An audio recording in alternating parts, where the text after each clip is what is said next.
एक बार फिर से आप सभी का स्वागत है हमारे यूट्यूब चैनल पे। आज हम बात करने वाले हैं जो व्यंजन पढ़ रहे थे उसके आगे के बारे में। श्वास या प्राणता या बाह्य प्रयत्न के आधार पर व्यंजनों के दो प्रकार होते हैं, अल्प प्राण और महाप्राण। ठीक है, अल्प प्राण किसे कहते हैं? उच्चारण में वायु की मात्रा कम होती है या कम समय लगता है, इनके उच्चारण में अल्प प्राण कहते हैं। ठीक है, अल्प प्राण की परिभाषा ये हो गई। स्पर्श व्यंजनों के प्रत्येक वर्ग के फर्स्ट, तीसरे और पांचवें व्यंजन और सभी अंतस्थ व्यंजन इसमें आते हैं, अल्प प्राण में आते हैं। कुल अल्प प्राण व्यंजनों की संख्या होती है 15 और 4 जो अंतस्थ व्यंजन है वो 4। ठीक हो गया, योर और लव वो। ठीक है, ये सब ऐड होके अल्प प्राण व्यंजन कहलाएंगे। फिर कुल अल्प प्राण वर्णों की संख्या कितनी होती है? 15 ये हो गए, 4 अंतस्थ व्यंजन हो गए और 11 जो स्वर होते हैं वो हो गए, इसमें ऐड हो जाएंगे। ठीक है, नेक्स्ट है महाप्राण। उच्चारण में वायु की मात्रा अधिक होती है, वायु या सांस की मात्रा अधिक होती है और अधिक समय लगता है इनके उच्चारणों में। ठीक है, स्पर्श व्यंजनों के प्रत्येक वर्ग के दूसरे और चौथे व्यंजन इसमें आते हैं महाप्राण में और सभी ऊष्म व्यंजन भी इसी में आते हैं महाप्राण में। कुल महाप्राण व्यंजनों की संख्या होती है 10 + 4। 4 ये वाले जो ऊष्म व्यंजन है, श हो भी इसमें ऐड हो जाएंगे और कुल महाप्राण व्यंजनों की संख्या हो जाएगी, इन दोनों को ऐड करके जो आएगा 14 हो जाएगी, क्योंकि सभी हमने पढ़ा कि सभी स्वर जो होते हैं वो अल्प प्राण होते हैं। ठीक है, नेक्स्ट है स्वरतंत्रियों के गूंज, घोष या कंपन के आधार पर वर्ण जो व्यंजनों के प्रकार हैं वो दो प्रकार के होते हैं। ठीक है, फर्स्ट है सघोष या घोष।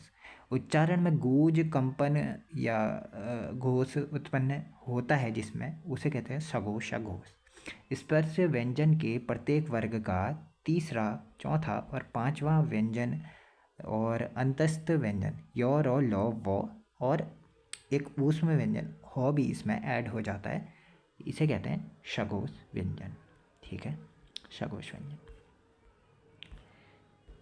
सघोष वर्ण होते हैं ये सब है जो अभी पढ़े हमने। नेक्स्ट है जो कुल सघोष वर्णों की संख्या है वो 15 तो हमने दूसरे और चौथे, दूसरे तीसरे चौथे पढ़े हमने, जो तीसरे चौथे पांचवें वर्ण समूह हैं वो पढ़े स्पर्श व्यंजनों के, और 5 योर और लौ वो और हो भी ऐड कर दिया उसमें। ठीक है, ये हो गया। फिर कुल सघोष वर्णों की संख्या कितनी होती है? 15 ये हो गए, फिर 11 स्वर हो गए और 5 ये अंतस्थ और ना ऊष्म, और जो बचे एक और हो की जगह हो जा रहा था, तो ये टोटल 31 हो जाएंगे इन तीनों को जोड़ के। और कुल व्यंजनों की संख्या पूछेगा तो सघोष व्यंजनों की 20 हो जाएंगे। नेक्स्ट है अघोष। अघोष किसे कहते हैं? उच्चारण में गूंज, कंपन उत्पन्न नहीं होती, जिसके उच्चारण में गूंज या कंपन उत्पन्न नहीं होती, जिन व्यंजनों के उच्चारण में। स्पर्श व्यंजनों के प्रत्येक वर्ग के होना चाहिए यहाँ पर, वर्ग के फर्स्ट, दूसरे व्यंजन जो होते हैं, फर्स्ट और दूसरे वर्ग के व्यंजन होते हैं, और जो ऊष्म व्यंजन श होते हैं वह इसमें आते हैं। जैसे इनकी संख्या हो जाएगी, कुल अघोष वर्णों की संख्या 13 हो जाएगी, क्योंकि दो तो इनमें 10 हो जाएंगे, 5 दूनी 10 हो गए, 2 वर्ण समूह में हो गए ना, वर्गों के 2 समूह हो गए ना, 5 एक में होते हैं, 5 एक में तो 10 उसमें हो गए और 3 ये हो गए, तो 13 टोटल हो जाएंगे। नेक्स्ट है जो मैं टेबल की बात कर रहा था वो ये टेबल है, बहुत इंपॉर्टेंट टेबल है, इसको समझ लेंगे तो पूरा चैप्टर वैसे ही समाप्त हो जाएगा। देखिए क, च, ट, त, प जो समूह होते हैं ना वो लिख लेंगे फर्स्ट में, जो 5-5 का वर्ग बना लेंगे तो उसमें ऐड करते चलेंगे।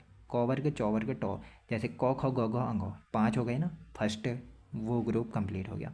फिर चौ छ ज छ य ये हो गया दूसरा ग्रुप, ट ठ ड ढ ण ये हो गया तीसरा, चौथा त थ द ध न, फिर प फ ब भ म ये हो गया। ठीक है, यहाँ तक समझ में आ गया होगा। फिर क्या करेंगे, इनके उच्चारण स्थान पूछता है। अब देखिए क वर्ग का जो उच्चारण स्थान होगा कंठ है, मैंने ये बताया था, और इसी के साथ साथ ह भी जुड़ जाएगा, इसको भी ऐसे ही ऐड कर लो। हाँ, जैसे ये टेबल बनी है ना, ऐसे ही ऐड कर लोगे तो सारा डाउट क्लियर हो जाएगा। नेक्स्ट है जो चौ वर्ग है, चौ वर्ग को तालव्य से बोला जाता है और स्पर्श संघर्षी भी कहा जाता है। इसमें मैंने बताया था चौ छौ जौ जौ यौ, और जो यौ और शौ इसी में ऐड हो जाएंगे, तो इसी तरीके से याद कर लेंगे। फिर टौ मूर्धन्य, KTM 2 करके, के कंठ, तालव्य, मूर्धन्य, दंत्य, फिर ओष्ठ्य, ठीक है, ये है। फिर तौ वर्ग, तौथा दधा नौ, फिर लौ भी बोला था मैंने, शौ भी बोला था, तो ऐसे ऐड कर लेंगे। फिर ओष्ठ, पौ वर्ग के जितने भी हैं ये सारे ओष्ठ में चले जाएंगे। फिर मैंने बोला था दंत्य और ओष्ठ इन दोनों को मिला करके जो बनेंगे वो और फौ भी ऐड कर लेना यहाँ पर, ठीक है, वो और फौ, ये नुक्ता चिन्ह वाला फौ, ठीक हो गया, ये यहाँ हो गया। नेक्स्ट है जो ये होते हैं ना, ये जो पंचमाक्षर होते हैं, प्रत्येक वर्ग के जो पांचवें व्यंजन है ना, वो उसी को कहते हैं नासिक्य, अनुनासिक या द्विस्थानिक व्यंजन, ठीक है, ये व्यंजन कहलाते हैं। नेक्स्ट है, इसी में पढ़ लेते हैं सघोष और अघोष के बारे में। देखिए कैसे याद करेंगे, क ख ग घ अंग तो ये वर्ग में विभाजित कर दिया हमने। फिर अल्प प्राण महाप्राण ऐसे कैसे ज्ञात करेंगे इनको, चलिए फर्स्ट में अल्प महा अल्प कैसे, देखिए क वर्ग का क भी अल्प प्राण होगा, चौ फिर टौ फिर तौ फिर पौ, ठीक है। फिर यहाँ पहुँचेंगे तो ख वर्ग का जो क वर्ग का ख वाला होगा तो वो महाप्राण हो जाएगा, अल्प महा अल्प करके याद कर लेंगे, ठीक है। फिर जो शगोश के बारे में बोला था मैंने, तो वो प्रत्येक वर्ग के दो फर्स्ट के जो वर्ण आएंगे वो अघोष हो जाएंगे, जो बाद के 3 आएंगे वो शघोष हो जाएंगे। प्रत्येक वर्ग में ऐसा ही होगा, ठीक है, अघोष अघोष, फिर लास्ट के 3 शघोष, ठीक है, ऐसे करके याद कर लेंगे। फिर देखेंगे कि यौ रौ लौ वौ इसका उच्चारण होता है अल्प प्राण। फिर शौ शौ शौ ह इसका उच्चारण स्थान होता है महाप्राण, ठीक हो गया, ये तो क्लियर होगा। फिर यौ रौ लौ वौ ह भी ऐड हो जाएगा, शघोष हो जाएगा, यौ रौ लौ वौ ह को ऊष्मान मिल लिया ना, शघोष मतलब घोषत्व उत्पन्न हो रहा है उसमें, तो ह, यौ रौ लौ वौ ह को जोड़ देंगे तो शघोष हो जाएगा। शौ शौ शौ इसमें अघोष, घोषत्व उत्पन्न नहीं हो रहा है इसीलिए अघोष हो जाएगा। नेक्स्ट आगत या ग्रहित व्यंजन किसे कहते हैं, वे व्यंजन जिन्हें दूसरी विदेशी भाषाओं से हिंदी में ग्रहण कर लिया गया है उन्हें आगत या ग्रहित व्यंजन कहते हैं। इनकी संख्या होती है 5 क ख ग जौ फौ, इनके नीचे जितने भी चिन्ह नज़र आ रहे हैं आपको उसे कहते हैं नुक्ता चिन्ह, ठीक है। ये अघोष क जो ये वाला होता है वो अघोष अल्प प्राण होता है, कंठ से इसकी ध्वनि निकलती है, ठीक ही हो गया। फिर ख अघोष महाप्राण होता है, वो टेबल देख लेना ऊपर सेम ही है, मतलब उसके नीचे नुक्ता लगे चाहे ना लगे सेम इसका स्थान यही रहेगा, ठीक है। नेक्स्ट जो गौ है शघोष अल्प प्राण होगा, कंठ से इसकी ध्वनि निकलेगी। फिर जौ शघोष अल्प प्राण होगा, वत्स या तालव्य से इसकी ध्वनि निकलेगी। फिर फौ अघोष महाप्राण होगा, दंतोष्ठ से इसकी ध्वनि निकलेगी, ठीक है। इसके बाद बात करते हैं कि जो एक और होता है अयोगवाह व्यंजन होते हैं, वो कैसे होते हैं, कंग और कह, ठीक है, कंग और कह वाले जो अयोगवाह व्यंजन होते हैं वो होते हैं। जैसे अयोगवाह स्वर पढ़े थे ना अंग और अह, वैसे ही अयोगवाह व्यंजन होते हैं कंग और कह, ठीक है।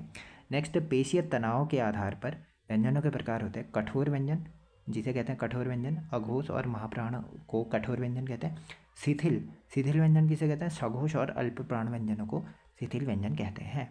नेक्स्ट हिंदी के सभी वर्ण देवनागरी लिपि में लिखे जाते हैं, ये क्वेश्चन पूछा जा चुका है। और देवनागरी लिपि मूलतः अक्षरात्मक लिपि है, कभी कभी वर्णात्मक आ जाता है, नहीं तो अक्षरात्मक लिपि इम्पोर्टेंट क्वेश्चन है, ये भी पूछा जाता है। नेक्स्ट जिन वर्णों के उच्चारण में खड़ी पाई का प्रयोग नहीं होता तो उसे गोल वर्ण कहते हैं। जैसे खड़ी पाई का यूज ही नहीं हो रहा है इनमें, देखिए खड़ी पाई का यूज ही नहीं हो रहा है। जैसे खड़ी पाई क्या होती है, ये वाली जो खड़ी रेखा होती है, जैसे प्राण लिखा है ये तो ये खड़ी लाइन है। देखिए जो खड़ी पाई और ये सिरोरेखा में अंतर क्या होता है, सिरोरेखा क्या होती है और खड़ी पाई क्या होती है। खड़ी पाई तो ये वाली खड़ी पाई, ये वाली खड़ी पाई, ये वाली खड़ी पाई। जो सिरोरेखा होती है इसके ऊपर जो ये रेखा खींची जाती है ना, इसे सिरोरेखा कहते हैं। नेक्स्ट है कुछ शब्द दिए गए हैं यहाँ पे। अनुतान किसे कहते हैं, अनुतान बोलने में स्वर सुर का जो आरोह अवरोह होता है, आरोह अवरोह यानी उतार चढ़ाव होता है, उसे अनुतान कहते हैं। जैसे पिट, पिट जाएगा तू, पीट उसे, दोनों में अलग हो गया ना, पिटने का और पीटने का दोनों अलग अलग अर्थ को दर्शा रहे हैं, ठीक है। युग्मक ध्वनि, जब एक ध्वनि का द्वित्व हो जाए, द्वित्व हो जाए यानी दिल्ली, लौ और लौ का द्वित्व हो रहा है ना, दिल्ली बिल्ली ऐसे करके। संपर्क ध्वनि, संपर्क ध्वनि, इसे क्या है इसकी परिभाषा क्या है? एक ध्वनि दो व्यंजनों से संयुक्त होती है। जब देखिए एक ध्वनि दो व्यंजनों से संयुक्त होती है। संबल लिखा है ना, संबल ऐसे लिखा है, तो ये संबल, ये सौ में भी मौ की ध्वनि छुपी है, ठीक है। इसीलिए कहा गया कि एक ध्वनि में दो व्यंजनों से संयुक्त होती है, इसको कहते हैं संपर्क ध्वनि। नेक्स्ट है जो अक्षर और वर्णों में जो अंतर होता है ना, उसे देखेंगे। फर्स्ट में स्वर व व्यंजन का संयुक्त रूप ही अक्षर कहलाता है, ठीक है। स्वर और व्यंजनों का संयुक्त रूप ही अक्षर कहलाता है। जैसे हमने राम लिखा, इसी में देखेंगे कि हम रो प्लस आ रा, फिर मौ प्लस ओ, ठीक है।